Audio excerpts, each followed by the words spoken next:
Akuvama umusa, akuvama ibusisi igama kupastor ngithandile noflike.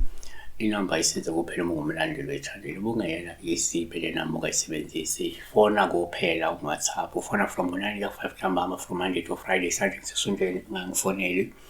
Sibheka la Winston call it pastor ngikuphi izandla zami zigcwele igazi. Akabingeleli futhi akagcili nokho. Angikuthandi lokho yabo. Ngiyafisa ukuthi umuntu abingelele acele futhi because nami ngumuntu yabo. So Winston dreamt of himself having blood on her hands. Noma he had bloody hands, izandla beyinegazi. So one ngokujwayelekile uma uphupha igazi upha olubi uma ligcwele izandla. Usengasho ukuthi kungenzeka uyaxwayisa ukuthi kumele uqaphele futhi ukhuleke ngamandla ngoba uzolimala, uzozithola usengozini yabo. 2, omunye angayibheka kanje.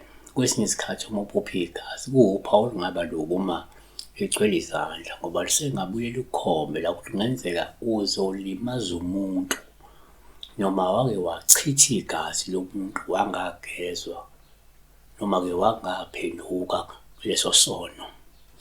Isaiah 59:3 ngokuba izandla zenu zingcolile igazi neminwe yenu ububi.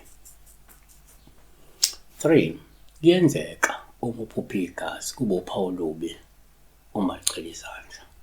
Lokho sekukhomba ukuthi kungenzeka uzokwenza icala noma uzovulwa icala elibi nelinzima. Okukanye-ke bazokubheca ngecala ongalenzanga.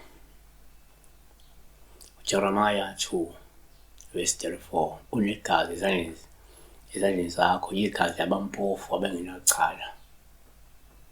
Awuzange babambe beqhakeze endlini yakho, wababulala ngaphandle kwesizathu. 4, ngokwesintu-ke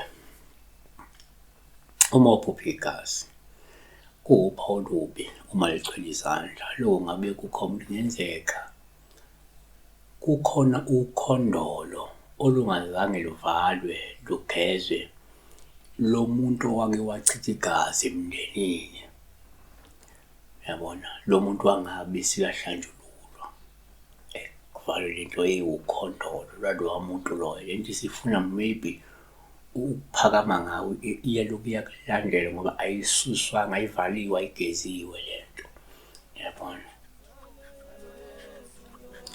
Siyabonga. Be blessed.